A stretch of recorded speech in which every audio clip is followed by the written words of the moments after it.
Good morning, beta. Now, our next concept population interactions, the last concept in this chapter, organism and populations. So, in this topic, we are going to study that how two species are interacting with each other. Means दो species आपस में एक दूसरे के साथ कैसे interact कर रही हैं. जैसे simplest example tiger and deer interact हो रहे हैं, डिफरेंट स्पीसीज हैं. जैसे कसकटा प्लांट दूसरे प्लांट पे ग्रो कर रहा है, इंटरेक्शन हो रही है बेटा. जैसे कुछ प्लांट्स केमिकल्स रिलीज करते हैं जिससे nearby other plants weeds grow नहीं कर पाते, ये भी एक इंटरेक्शन है. So there are different interactions among the members of different species, that's called as population interactions. There are few examples in your book. First is mutualism.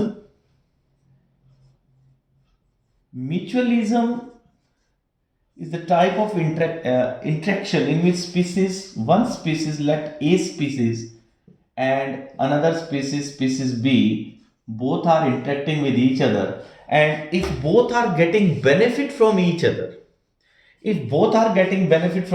we can mark the symbol as positive. मतलब दोनों को benefit हो रहे हैं, दो species एक दूसरे की हेल्प कर रही हूं, तो then we will call it this relationship as mutualism. Mutually they are interacting with each other. Let two species are interacting with each other but both are harming each other, both are harmful for each other, then this is called as competition. Let there are two lions feeding on the same prey, so both are in negative competition हो गया बेटा. तो दोनों lion का food एक है, तो इसलिए उनके बीच में कंपटीशन हो गया. ये तो एक सिंगल स्पीसीज का एग्जांपल हो गया. लेट लॉयन और टाइगर दोनों का फूड एक है, वहां भी कंपटीशन हो गया. ठीक है जी. थर्ड बेटा predation. In predation one species is getting benefit and another is loss, so the relationship positive and negative. One more relationship, parasitism. Parasitism means when an organism getting food from the body of other. Let sucking blood, कि जैसे कुछ organism दूसरे की body पे feed करते हैं, तो जो पैरासाइट है उसको तो बेनिफिट है, लेकिन होस्ट के लिए क्या है, लॉस है, इट्स हार्मफुल. नेक्स्ट बेटा कमेंसलिज्म. कमेंसलिज्म में एक स्पीसीज को बेनिफिट हो रहा है, दूसरे के लिए कोई प्रॉब्लम नहीं है, ना फायदा हो रहा है ना लॉस हो रहा है, नो प्रॉफिट नो लॉस. तो one is deriving benefit but other species no profit no loss, zero, neutral. So commensalism का मतलब एक बेनिफिट में है, दूसरी को कोई प्रॉब्लम नहीं है. एक एग्जांपल और है बेटा एमेंसालिज्म.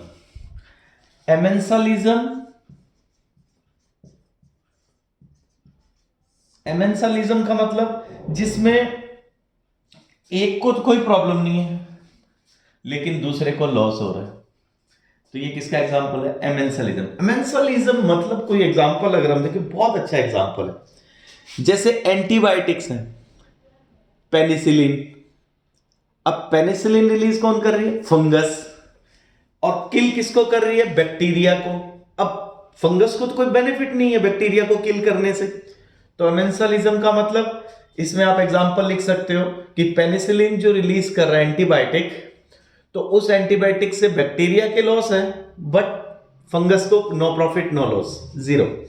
सिमिलरली कुछ ट्रीज जो हैं वो केमिकल्स रिलीज करते हैं, उससे क्या होता है, दूसरे प्लांट्स किल हो जाते हैं, तो उन दूसरे प्लांट्स के लिए क्या हो रहा है, लॉस, बट जो ट्री है उसके लिए no benefit no loss.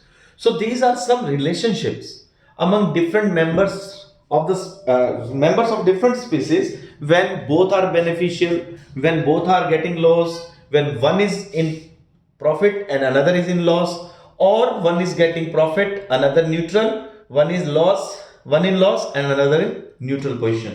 So these are the relationships we have to study in this chapter. Now the first is parasitism beta. Parasitism बहुत इजी है। पैरासाइटिज्म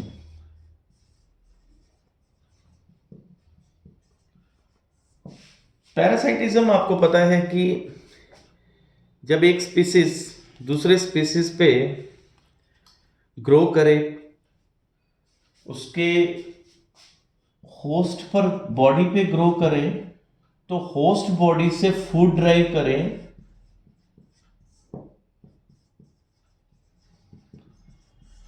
तो ये लॉस में है बेटा, ये प्रॉफिट में है, तो इसको कहेंगे पैरासाइटिज्म।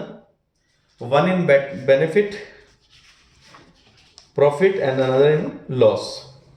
तो पैरासाइटिज्म के हमारे पास काफी एग्जांपल्स हैं। जैसे जो होस्ट होता है जिसकी बॉडी से फूड एक्सट्रैक्ट कर रहे हैं पैरासाइट, तो होस्ट जो होते हैं वो टाइम के साथ अपनी बॉडी में चेंजेस लाते हैं ताकि जो पैरासाइट है वो एक्सट्रैक्ट नहीं कर पाए फूड को।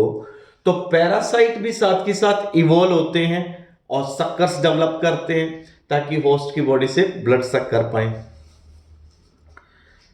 सो द फर्स्ट एग्जांपल, जैसे हमारी बॉडी के अंदर लीवर फ्लूक पैरासाइट है। जैसे बेटा मलेरिया का पैरासाइट कौन है? प्लाज्मोडियम।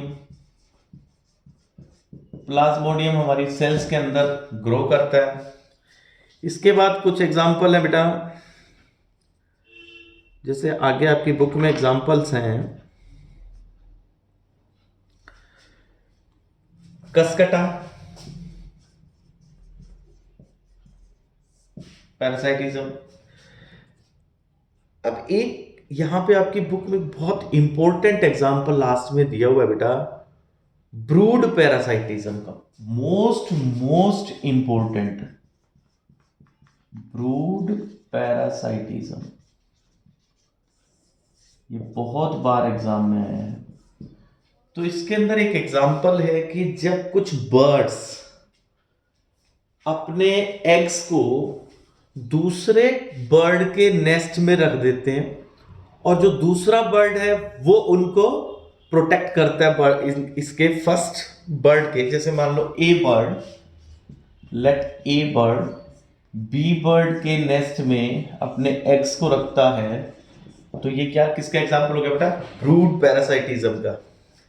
तो इस पैरासाइटिज्म में क्या है? Parasitic bird lays its egg in the nest of its host and lets the host incubate them. So during the course of evolution क्या रहा कि जो ये बर्ड है ये कौन है? ये कोयल है बेटा। और किसके पास रख रही है? क्रो के पास। तो कोयल अपने अंडे क्रो के नेस्ट में रख के आती है, क्योंकि दोनों एग सिमिलर हैं, क्रो के और कोयल के, तो क्रो उनको अपना समझ करके इंक्यूबेट करता है। तो ये पैरासाइटिज्म हो गया, ब्रूड पैरासाइटिज्म बेटा। ठीक है, ये एग्जांपल है ब्रूड पैरासाइटिज्म का।